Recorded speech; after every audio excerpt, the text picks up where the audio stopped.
I started this project in 2009. This is 2026. The patent was finally issued in November of 2025. So it took me almost 16 years to get the patent. It really should not have taken that long because I did not have the right collaborating partners next to me. So once I got the right partners with me, it went actually pretty fast. It actually took about 18 months when I got the right partners. I had an original, very, very smart guy that helped design the patent, but he was very difficult to work with. Then we had our first patent attorney actually try to steal the patent. I ended up in a $40 million lawsuit with him. He tried to sue me for it. I won that. It's just been rough. But my key is, once you have the right partners next to you, once you have the right business people next to you, then you can go a long way.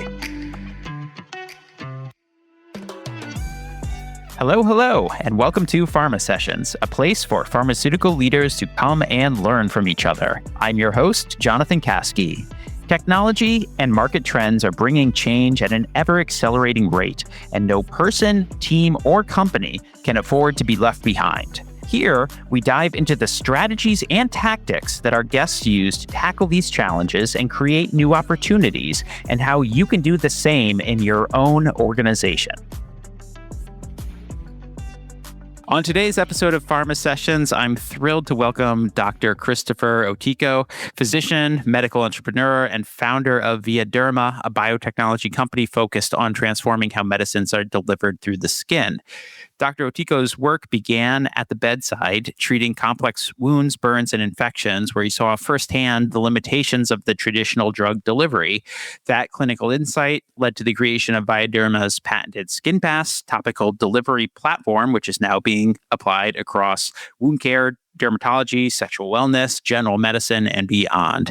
So today we're going to spend a lot of time exploring Dr. Otiko's entrepreneurial journey and what it takes to create a platform from an idea. So with that, welcome to the show. Thank you, Jonathan.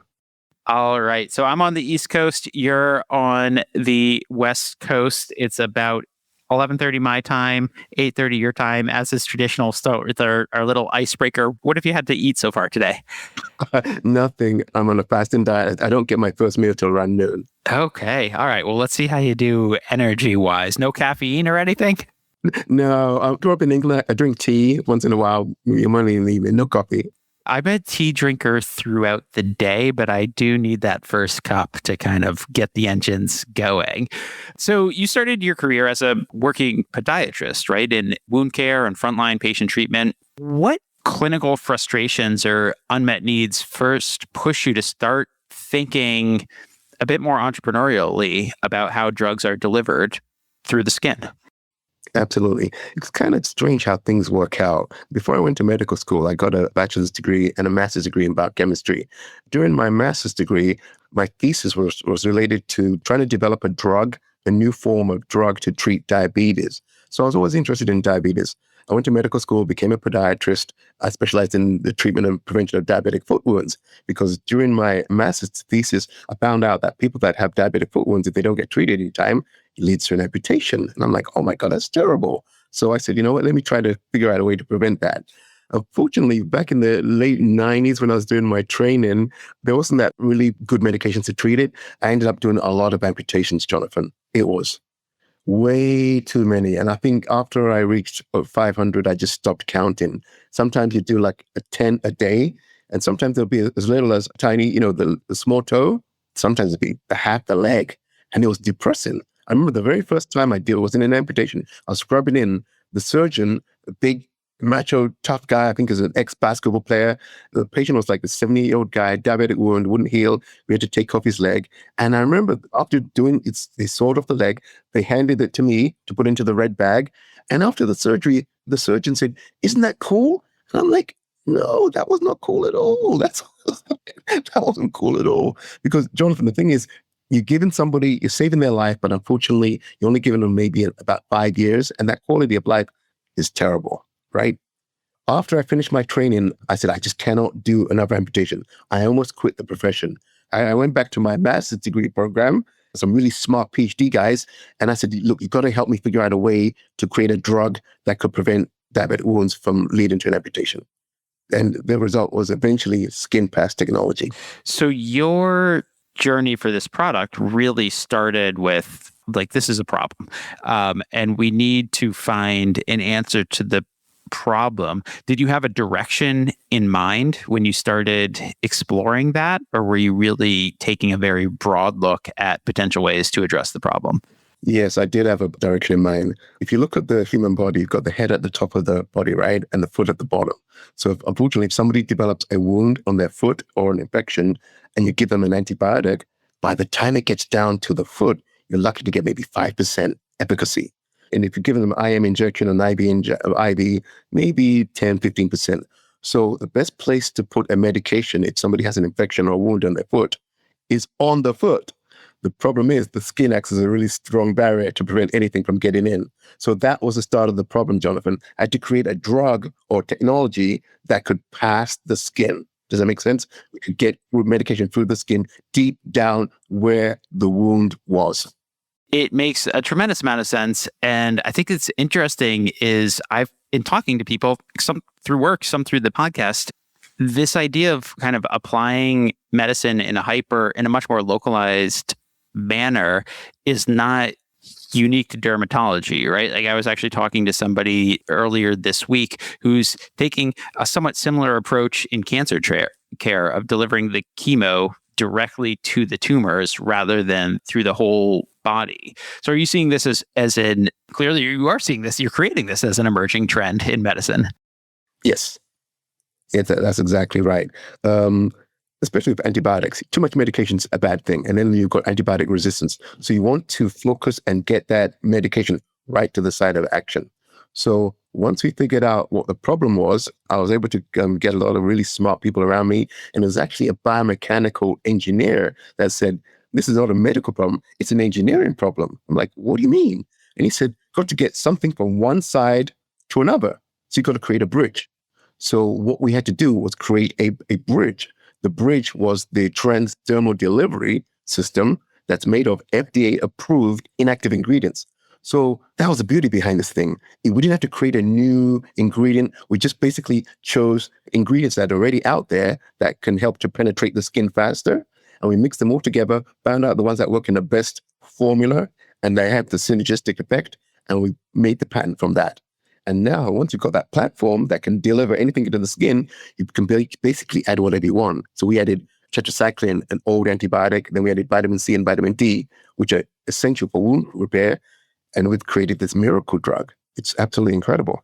So I want to come back to that because I think that that's really fascinating. But if we could my perspective on this as somebody I have started a couple much smaller businesses, right, in my time, but they're much simpler. Like I always work in tech and it's very, hey, so people are doing this and it's taking them 4 steps and we could probably do it in 1, right? And that's a much simpler problem than what you're trying to solve. So if we go back to what you had said at the beginning, which is you recognize this problem and you went to a board, it seems like a team of trusted experts. It seems like you've taken a collaborative approach throughout, including board of directors and advisory boards to guide. Do you view this as, hey, there's certain mentors that have most shaped my approach? Or what do you think is the role of collaboration in innovation? It's huge. It's a big one. You have to have the right people next to you, Jonathan. I started this project in 2009. This is 2026. The patent was finally issued in November of 2025. So it took me almost 16 years to get the patent. It really should not have taken that long because I did not have the right collaborating partners next to me. So once I got the right partners with me, it went actually pretty fast. It actually took about 18 months when I got the right partners. I had an original, very, very smart guy that helped design the patent, but he was very difficult to work with. Then we had our first patent attorney actually try to steal the patent. I ended up in a $40 million lawsuit with him. He tried to sue me for it. I won that. It's just been rough. But my key is once you have the right partners next to you, once you have the right business people next to you, then you can go a long way. If you're somebody listening, right, who's got maybe an idea that they're trying to do and they're looking to recreate the last 18 months of your journey, not the first 14.5 years of your journey, right? Like, what are you looking for? What are your recommendations for people that might be in that early stages of considering something like this? Sure. I would suggest they go and find a mentor who's done this before. Find a mentor who's done it before, even if they have to pay that mentor for their time. Find somebody who's done this before, who believes in them, either take them under their wing and show them the right direction, or tell them to go to somebody else that can give that advice. Okay. And I didn't have that. I just am so hung up on this 16-year journey because I think it's so impressive that you actually made it through, right? I'm sure there were many times in that where it's like, hey, I'm pursuing this thing and we're 9 years in and I'm not 2 steps forward, 2 steps back, or 1 step back, or however you look at it. How did you mentally maintain yourself through that period and maintain the motivation and the energy that it takes to get something to market? That's a great question. There was a couple of times, honestly, I wanted to quit. I started it in 2009. At that time, I'd just gone through a divorce. I lost everything. That's how I started it. I was fed up with, doing the amputations and things like that. And I'm like, I've got to figure out a way to prevent this. So because I had time on my hands, I said, you know what? I'm going to take a break from regular medicine seeing patients. Let me focus on the pharmaceutical stuff. I got married again. My wife got pregnant. And in January, it was Christmas Eve, 2013. I was done. I couldn't do it anymore. I couldn't do it. And my wife, and I'd only been married about 18 months, she said, listen, you've been doing this for 4 years. Don't quit. We loaded up our 3-year-old daughter. It was from my stepdaughter. And we drove 6 hours to my business partner in Arizona on Christmas Eve. Told him I had a heart-to-heart chat with him. I said, this is not working. We got to change things or I'm out. We convinced him to do things my way, jumped back in the car, stopped at a Ross, bought some Christmas present, and came back home in time for Christmas Day. Jonathan, that's one of the really key points. I almost quit. I kept on working. I met a couple of investors. They helped me out. And then what happened? Because I'm a physician, I'll still see my patients. Does that make sense? So financially, I was able to support myself. And then once we got the drug registered with the FDA, what happened next was I started a company to test the product. Does it make sense? And that wound care company, it just blew up. It got really, really big. So I got sidetracked for 6 years running another company, but it was proof of concept. Then I left that company in 2024 and I said, okay, now I've got proof of concept. The drug works. We've tested it out on thousands of patients. We've healed incredible wounds. We've saved lives. Now I can focus, get the patent, and take it to the next level. So that's kind of what happened. So in a way, it's my fault that it lasted. It took so long, but I'm a big believer in things happen for the right reason. And here we are. Sometimes there's no other way to go through it than to just go through it, right? And you're not following there's no roadmap, right? You're following this. They don't teach it in business school or anywhere else. Somebody else said this, that ventures fail when either you run out of money or you run out of energy. And it can definitely be very lonely where you look around and you're like, okay, if I were to stop working on this today, the company's essentially dead and nobody will really care, but nobody else knows about this or cares except for me, but you have to just keep going anyway. Yep. The thing is, fear was a big motivator. It's interesting what you just said, because at one point I said, if I just stopped right now, what would happen? But my fear was somebody else would pick it up and it'd be super successful and I would never, ever forgive myself for quitting. So that's what kept me in the game. You know, it's so funny you say this. So my wife right now is in the process of opening up a retail store. It's very different. It's yarn, it's fibers, it's woolens and stuff like that. And there were a couple things that she sort of did to take it from something she's been thinking about for a while to something she's doing. And one of them was to tell people about it. One, to get them excited, but also like, okay, well, if I quit, then that'll be really embarrassing. It's like you're kind of creating some motivation that way. But then also when thinking about it, because it is a commitment of time, of money, of you're not doing something else, you're doing this. And it's, how would you feel if somebody else opened up this thing that you're trying to open up and you didn't do it? And I think that's when it becomes really clear is like, oh my God, if that would just be gutting, you sort of have to do it. Yep, exactly what happened to me. If you've been enjoying the conversations here on Pharma Sessions, you should know they're made possible by the team at Exunt. Exunt helps life sciences companies turn complex data into clear, actionable insight.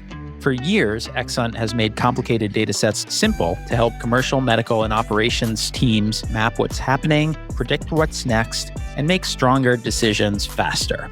And now there's an added AI layer that makes everything work so much better.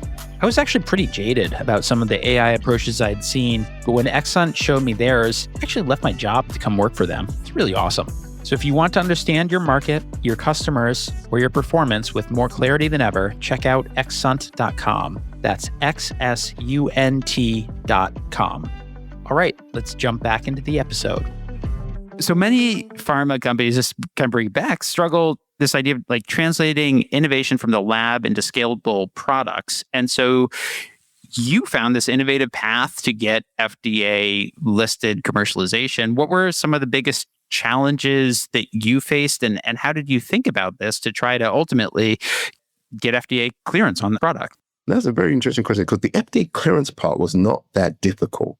Once we figured out the right ingredients to mix, and once we've stabilized the product and we tested it on early patients where we saw good results, we realized we had a commercializable product here.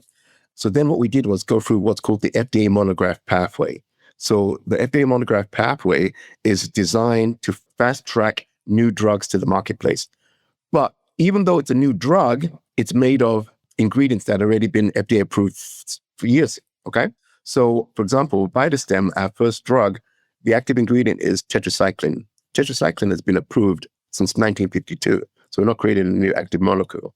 Now, the inactive ingredient, which is what consists of the patent, once again, they are FDA-approved inactive ingredients. So we're not creating a new molecule. We're just mixing together stuff that's already out there. So once you do that, you don't have to go through the phase 0, 1, 2, 3, 4 clinical trials. You don't have to spend millions of dollars. To be honest with you, it costs about $1,500 and it takes about a month to register a new product. Right. I know it's a secret. I'm giving away how we did it. But if you don't have the technology to create that, then you don't have a product. Then once you've got the product, then you can test it on your patients. So once I got the registration, and the medication was approved for market in November 2016. So once it's approved for market, then you can use it, sell it to people, or test it on people. And that's what we started doing. Gotcha. And so you're finding this path, but at the same time, you're worried about commercialization, right? And you have partnerships with major retailers like Walmart, Walgreens, CVS, et cetera. How do you approach doing all of this, right? Like if you're at Pfizer, you have teams of people that are managing each element of what you're describing. How did you practically go about handling all of these multiple streams simultaneously? So that's where it goes back to finding the right people. You have to have the right people and the right business partners. So there's companies out there that have already done this before. They've already had the partnerships with the big retail stores like Walmart, Walgreens, CVS. They already had that. So then what I need to do then is find those people, tell them about this product, get them excited about this product. Then they can just basically plug it into their network. So that's how we're able to do that. So I'm not creating the wheel. They're already out there. I just got to find the right companies that already have the distribution network in place. That's really interesting. So you're looking for partners internal and external and trying to get as far advanced as you can. From a business side, I'm just curious, right? Because it sounds like your main push is distribution, and all those partners, of course, take piece of the margin and all that. Is that your biggest goal, or how do you weigh those things, the accessibility and the availability of it versus ultimately the profitability of the business? That is the biggest goal. I want the medication to be distributed to everybody. It's pretty inexpensive when you consider what it can do. I want it to be distributed to everybody to save as many wounds, to save as many lives as possible. So I understand that when you have a distribution channel pretty much already made, they're going to chip into your profitability. So that's part of the P&Ls. That's part of the profit and loss statement. You just got to make sure that you make the cost of the product is at least maybe 3 or 4 times less than what you're selling it for. And if you have that profit margin, you should be okay. And part of that, what that allows you to do, because it sounds very mission driven almost, right? And you've donated products to conflict zones to help those in need. Just walk me through the mindset and what that means when you see people truly, truly in desperate situations using your product to get better. It's the best feeling in the world. That's why I became a doctor. I became a doctor to help people, to improve lives, and ultimately to save some lives. We've donated so much medication. I've saved so many lives. I've lost, can't even count. And it's a good feeling because that's ultimately what I love to do. I love to help people and save lives. You mentioned that about conflict zones. We've donated product to fighters on the Ukrainian front. It's saving lives over there. It's making, when you see these videos and the testimonials of people that your medication has changed their lives or saved their lives, there's no better feeling than that. If you can treat people, help people, the money's going to come. Right. That's amazing. So, okay. So what is next, right? Like you said you had the 16-year journey to launch. That's in the past now. That's in the rear view mirror. What's coming next? Next is really, really exciting. We've got so many good things this year. This year is going to be absolutely incredible. As you mentioned, we are about to be launched in about probably like 5,000 retail stores across the country. That's probably going to happen in Q2 of this year, including some of the big box stores we mentioned. We've got a good online campaign going. We're hiring some key executives, people who have experience in the pharmaceutical business that can take us to the next step. We've got some significant funding coming in. I've got meetings with some high-ranking government officials who now know about our company. They're very excited. So this is going to be a really, really good year. I was born in Nigeria, and the Nigerian government found out about this. They requested me to come back to the country and make a presentation. So all the branches of the Nigerian military, the Nigerian health department, they want the product. And we've just signed a contract with a company that's going to take us all across Africa. We're finally going to be there, finally going to make it. What a journey. Do you feel like the hard part is behind you or ahead of you? I think it's behind me, finally. I think it's behind me. Yeah, I survived. And it shouldn't have taken 16 years, but there's a reason for that, and so I'm not going to, everything happens for a reason. I think the hard part's behind me now, Jonathan. All right. So if you could give one piece of advice to clinicians who maybe are seeing a problem day in, day out, they believe either they have a better solution or that there can be a better solution, what would you tell them about turning that insight into an actual drugs in patients, viable biotech company? Yes, that's a great question. I would tell them, if you honestly believe that you potentially have a product, find the right people. Find a mentor who's done this before. Don't do it yourself. Try and find a mentor who's done it before. They can lead you in the pathway. So you won't take 60 years like it did with me. And then once you find that right person, and they'll kind of guide you what to do. And then if it's a good product, it's going to work. If you honestly believe there's something that can help quality of lives and save people's lives, go for it. Very cool. All right, let's end with just a couple of fun questions because why not? So you had mentioned that you haven't had any food yet. It sounds like you've got very specific routines. What's your non-negotiable habits that you hang on to ensure you're performing your best? I work out daily. So I'm a morning person. I try to wake up 5 o'clock in the morning, and I got to hit the gym because I know that if I don't, I'm not going to do it. Because it gets so busy, stuff happens, the day happens, and then I'm not going to do it. So if I go to the gym first thing in the morning, my mind is clear, nobody's calling me, no bad meetings yet, no disasters happening, I'm good to go. So I have to do that. Yeah, I'm typically the same way. Although today I just signed up for a new over 30 basketball league, and it starts at 8:15 tonight, which is a terrible time for me to get out. But where I live, there's not a lot of options. We'll see how that goes because that's the opposite. Good to hear. That's great. All right. So, and now you're expanding to Nigeria. You mentioned you're expanding to the Philippines. When you travel to these countries, is there anything you try to experience or do or eat to get a feel for the local culture? I love traveling. I've almost been to almost 100 countries now. The last count, I think it was 93 countries.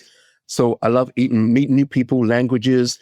I love food, even though I eat well, eat clean, but I like trying different things. Okay. I like meeting new people, the cultures, the languages. So I love to travel. I really do. To be honest with you, I even like the flights because on a flight, nobody's going to be calling you. You turn off your phone and guilty pleasures. You can just watch movies. I sleep. So I actually enjoy those long flights. That's great. All right. And then we'll add with final question. I'm not sure what you're reading or have read, but do you have any recommendations, either nonfiction or fiction, that you think would be inspiring or that an innovator should read, regardless of industry?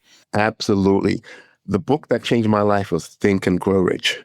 That book is literally the only book you need to read as a business person. I read it in 1998. I was 30 at the time. And I was like, why didn't I read this when I was 20? I never heard of it. I read it 6 or 7 times. I bought it. I've given it to so many people. Think and Grow Rich. Then the other classics like The Power of Positive Thinking, Magic of Thinking Big, those kind of books. But Think and Grow Rich is basically all you need. So that's Dale Carnegie, right? Yeah, that's a Napoleon Hill. I listened to a podcast not too long ago about that and just kind of like about his life. And he actually seemed like a decent person. Like I feel like so many of these people that write these books, when you look at them, you're like, ooh, this is a little suspect. But he actually seemed like a decent person, which is nice. Let's end it there. But Chris, thank you so much. Congratulations on all your success. I'm wishing you nothing but the best. And thank you for joining me. Thank you, Jonathan. Thanks for having me. And that's a wrap on today's episode of Pharma Sessions with me, Jonathan Kaskey. If you enjoyed today's conversation, don't forget to hit follow or subscribe and share it with someone else in the pharma world who might need to hear it. For more on pharma trends, career growth, and business strategies, connect with me, Jonathan Kaskey, on LinkedIn. Until next time, thanks for listening.